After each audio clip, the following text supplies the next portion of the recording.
Good morning, friends. I again welcome you for our next lecture on nature and elements of poetry. As we discussed in the last lecture, William Henry Hudson, in his critical book, An Introduction to the Study of Literature, has discussed this nature and elements of poetry in the beginning of the third chapter. In our last lecture, we discussed what the difference between prose and poetry is.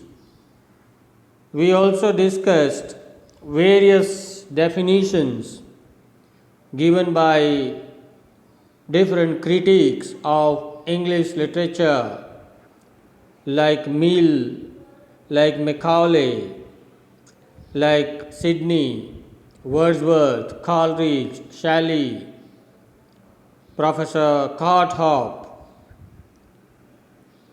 and we tried to understand the nature of poetry from all these definitions. What we gather from this previous lecture is that every poetry expresses some thought, some idea of the poet. Number one.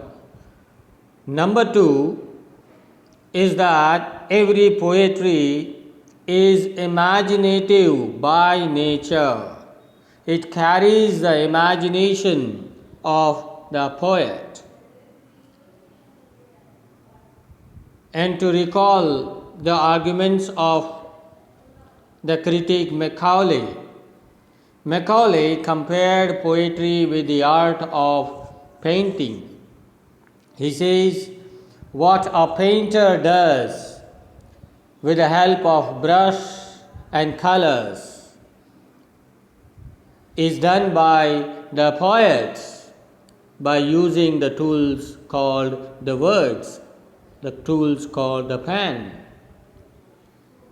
We also recall the argument of Coleridge. He compares poetry with science and says that the ultimate or immediate object of science is truth, and poetry is the antithesis of science. Poetry is opposed to the works of science and says that the immediate, the most important function of poetry is pleasure and not truth. So the expression of thoughts, ideas, emotions, if you remember the definition which we discussed yesterday given by William Wordsworth. For Wordsworth, emotions are more important. And he says that poetry is a spontaneous overflow of powerful feelings recollected in tranquility. So emotions, thoughts, imagination, all these three elements are very important in poetry. If you have a look at all these different definitions given by different critics, then these three things are important in poetry.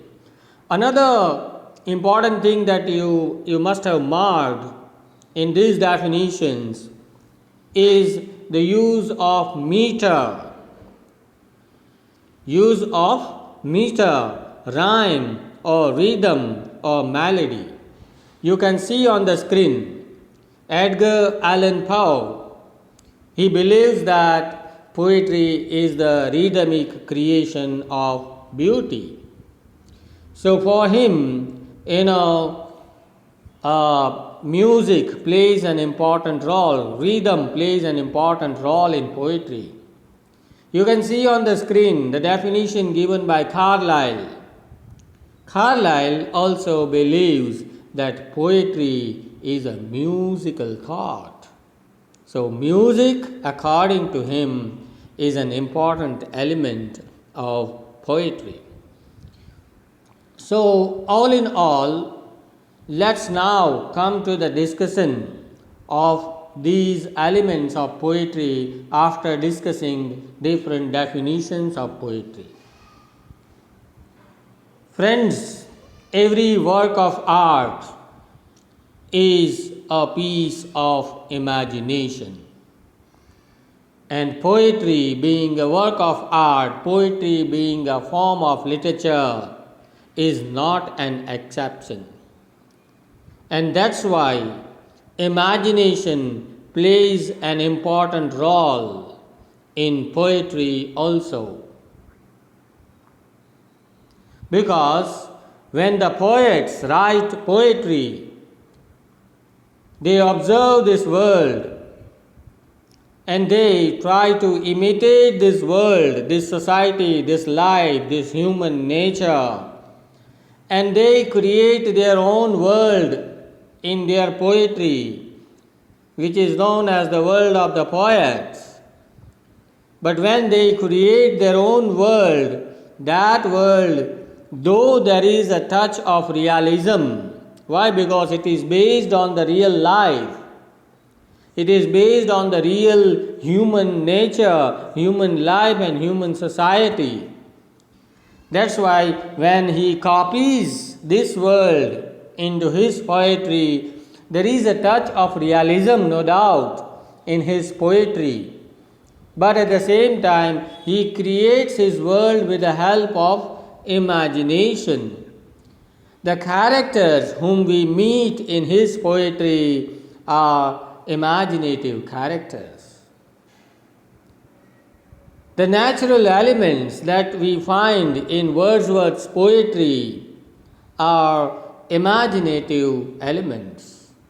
When you read Wordsworth's daffodils, the flowers, the beautiful flowers which we see, are the product of his fertile brain, his imagination. And this imagination is so powerful in poetry that it has the power to create the picture before our mental eyes when we read that poetry.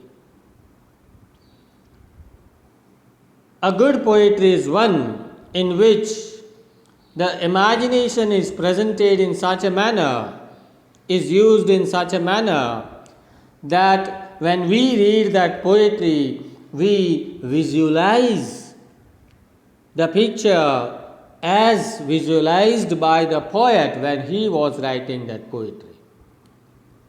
So, imagination is very important in every piece of poetry.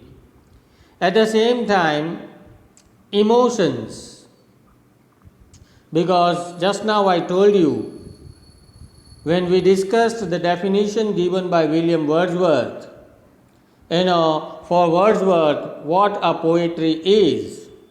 According to him, poetry is a spontaneous overflow of strong emotions, powerful emotions. Poetry must have the ability to carry the emotions of the poets. And not only that, the poetry must be able to create the same emotions among the hearts, in the hearts of the readers when the readers read that poetry. Poetry has to be highly emotional. And that is the basic difference between science and poetry. Because science does not have to deal with emotions, but poetry has to. The third important thing is the theme or the idea or the thought in poetry. In fact, thought is the soul of any work of art in literature. Because without thought, it is just like a body without a soul. Why does the poet write poetry? No doubt the poet writes poetry for his self-delight. He writes poetry because he likes to write poetry, that's fine. But when the poet writes poetry, when any serious poet writes poetry in literature, he has a mission to complete. He wants to convey some important idea to the society.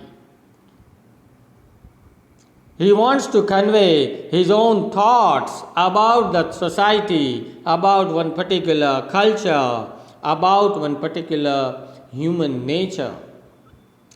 So thought is also very central when we are discussing the elements of poetry. Each poetry has some thought in it.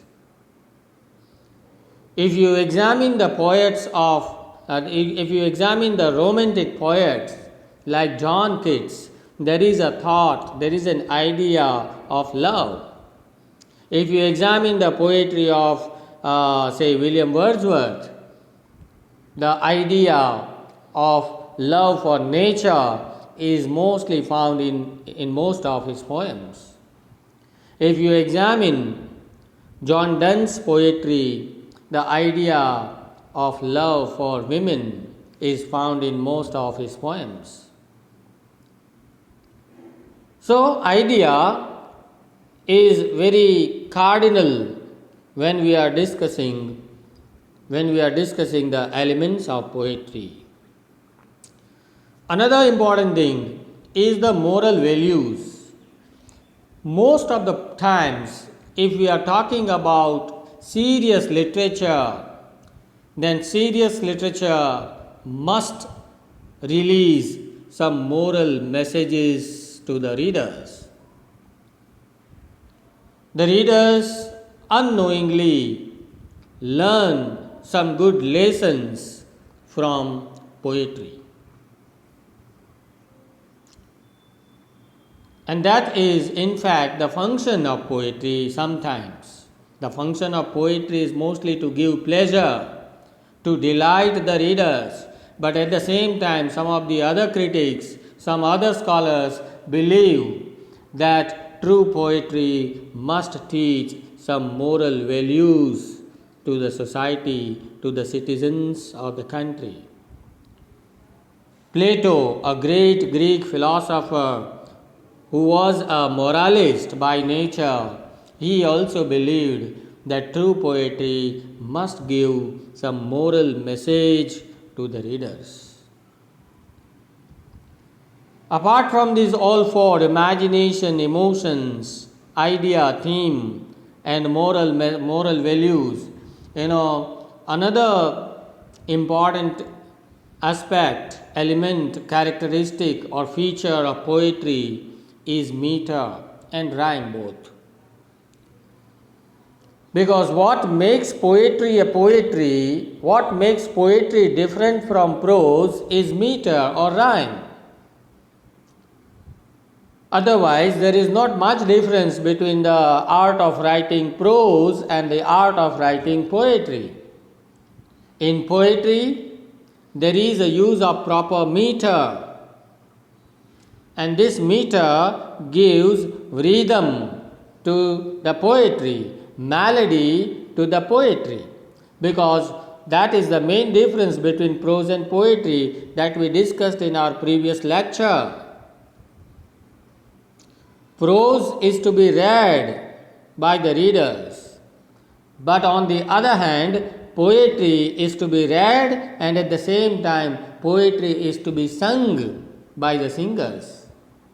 Because the real joy of poetry is to sing it well. When we sing the poetry, then we are delighted, we get pleasure out of it. And this delight comes from where?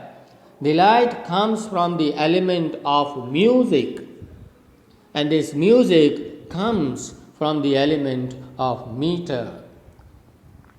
In English prosody, in English poetry, mainly the poets are using 4 meters.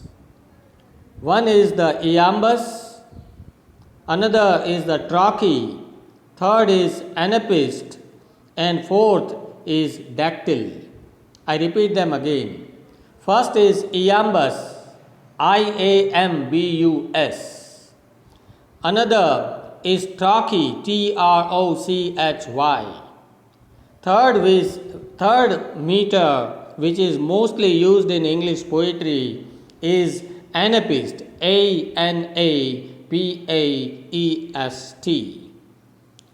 And the fourth one is dactyl, dactyl.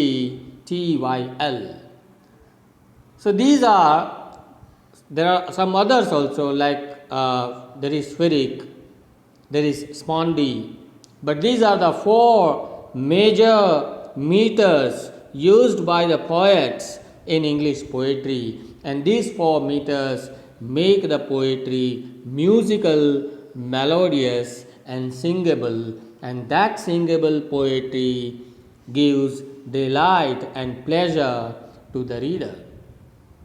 At the same time, the poetry must be written in proper rhyme. Not all the times, but most of the times, English poetry is having a proper rhyming scheme. The last words of each line rhyme with one another, and it creates a musical effect, it creates a rhythmic effect when it is spoken, when the poetry is spoken, or when it is sung by the singers. So rhyme also plays an important role in poetry. There are some other things which you can also see with rhyme and rhythm, and they are alliteration, the use of alliteration, the use of assonance, or the use of stanzas, or imagery and diction. Now, what are these alliteration, assonance, stanzas, and imagery and diction that we are discussing now? Okay, rhythm we already discussed, rhyme we don't want to repeat. You can, if you want to see examples, then you can see here, it is given here on the screen about rhythm, about rhyme. You can see these lines on the screen. Humpty Dumpty sat on a wall, Humpty Dumpty had a great fall. Here we are taking one very common, very popular rhyme of the children. So what is a rhyme that I wanted to tell you? For that we can take this example. Here the words, the last words, wall and fall, they are rhyming with one another. In the third and fourth line again, the last words, man and again, they are also rhyming with each other. In poetry, rhyme plays an important role. Alliteration is also important. If you see this screen, alliteration, this word is coming, actually it is derived from Latin word latera. It means letters of alphabets, A, B, C, D and all. It is a stylistic device. It is a tool used by the poets, in which the consonants, because in language there are 2 kinds of sounds, consonants and vowels. When the consonants are repeated side by side in the same line of the poetry, it is called the use of alliteration. It is a device. It is a kind of figure of speech. You can see this example, one example from S.T. Coleridge's poem, the rhyme of the Ancient Mariner is given to you. The fair breeze blew the white form flew. Here, breeze blew. So, this sound, this consonant is repeated 2 times.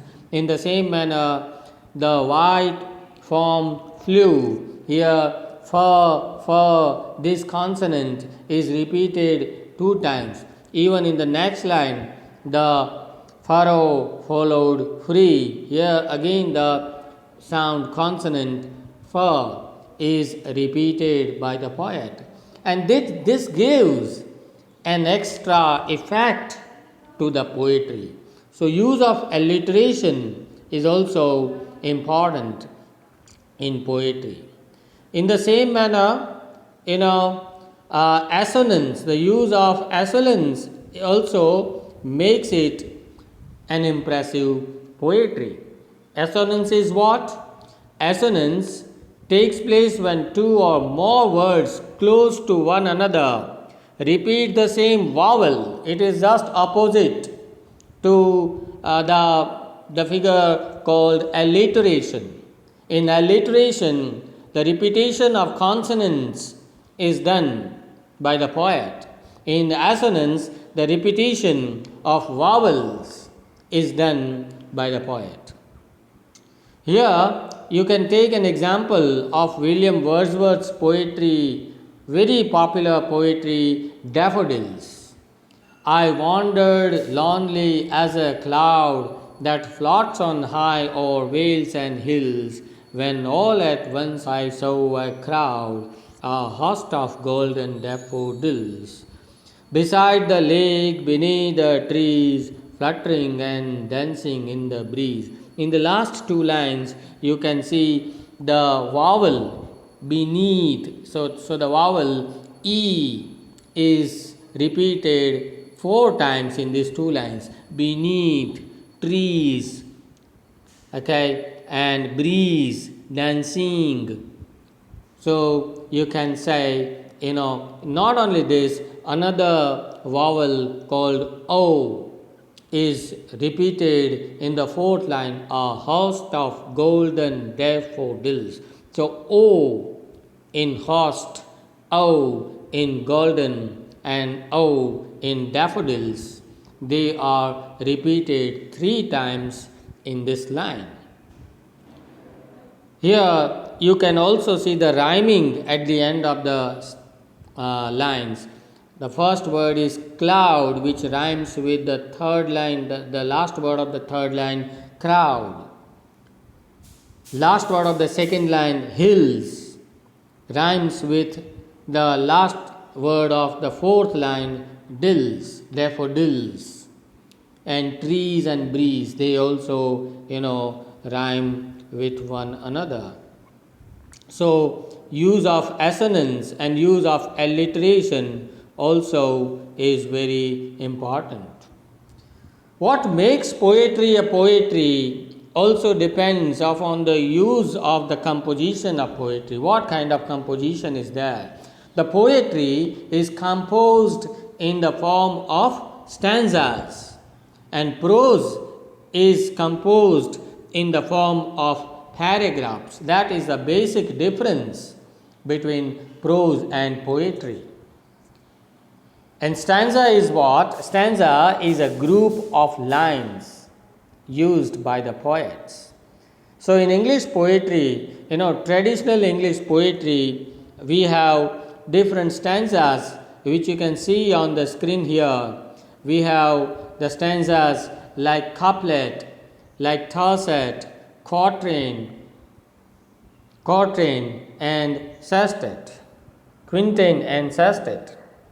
Couplet is a stanza of 2 lines, tercet stanza of 3, and quatrain stanza of 4, quintain stanza of 5, sestet a stanza of 6 lines. So these are the different methods of presentation. Each poet uses different kinds of stanzas as per his convenience in his poetry. Here on the screen you can see, these different methods of writing poetry, different stanzas are explained in detail. Okay, couplet consists of two rhyming lines. We just now I told you. Tercet consists of three lines, in which there is a rhyming scheme like a. Sometimes there is a rhyming like a. And quatrain is a stanza of four lines, okay, in which sometimes there is a rhyming like a. Sometimes it is a, or sometimes it is a. Okay, quintain is also a stanza of five lines, okay, and there can be a different method, different rhyming scheme like a, right? There can be a, there can be a, so these are different methods of rhyme, of producing rhymes in quintain.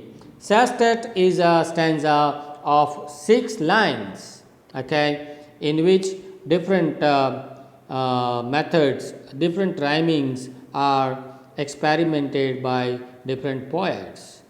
Another important quality or characteristic of poetry is the use of imagery. Imagery is what? It is the use of some figurative language to represent the objects, actions, or ideas in such a manner that it appeals to our physical senses. What are our physical senses? We have the sense of touch. When we touch something, we feel it. Okay, we have the sense of vision. When we see something, we believe it. We have a sense of hearing. When we hear some sound, we believe it. When we have a sense of smelling. When we smell something, we understand it. Or we have a sense of taste. When we taste something, we understand that object. Okay, so we have these five material senses to understand this material world.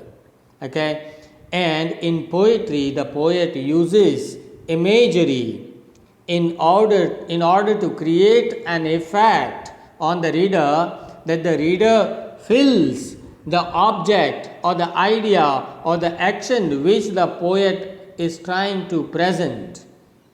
Sometimes that imagery appeals our sense of vision. We visualize what the poet wants to present. It appeals to our eyes. Sometimes we listen to some sounds, okay, from poetry. Let me give an example. There is a use of onomatopoeia in some of the poems. It creates sounds from the words. Cannons to the right of them, cannons in front of them. So here the word them creates a banging sound when you speak these lines. Okay, cannons in front of them, cannons on the left of them, cannons on the right of them. So the last word of each line, them, creates a sound, a banging sound of the cannons. It is called the imagery of sounds. Sometimes the poet uses some words to create some picture before our eyes. It is called the use of the imagery of vision. So the use of imagery, here you can see the example from William Shakespeare's play Romeo and Juliet. Okay, here Romeo praises Juliet by saying that she appears more radiant than the brightly lit torches in the hall. So by using the words to burn bright, okay, the check of light, the poet William Shakespeare tries to create the vision the imagery of vision. We can visualize the beauty of the character. So, that is it about imagery. Diction is also important in poetry. Okay, diction is what? Diction is a spatial use of words. It is a choice. It is the choice and arrangement of words in such a manner that it creates an extra effect in poetry. Okay, like diction, if I give it a definition, you can say it is a stylistic device. Okay, it is the style of speaking or writing determined by the choice of words a speaker or a writer does. Okay, examples you can see here. We have taken an example from John Keats' poem Ode to the Grecian Urn. Okay, here heard memories are sweet, but those unheard are sweeter. Therefore, ye soft pipes play on. Heard memories are sweet, but those unheard are sweeter. The poet could have said the same thing in simple words also, but now, the poet has intentionally has chosen proper words and arranged them in such a manner that it creates the rhythm, it creates beauty, it imparts charm to his words, and that makes it a beautiful poetry. Okay, like ye, the use of the word ye is used for you. That is the spatial use of language done by the poets in poetry. So here we come to the end of the discussion on the elements of poetry. There are some types of poetry also. There are the types like sonnet, ode, elegy, epitaph, haiku, elegy, ballad, epic, and all such poetry are there. There are some other types of poetry like we have narrative kind of poetry, we have reflective kind of poetry. Okay, these types of poetry we will discuss in the next lecture. I hope the definition of poetry is clear to you. I hope the elements of poetry or the characteristics or the features of poetry are clear to you. Friends, we will discuss the types and kinds of poetry in the next lecture. Till then, goodbye. Thank you.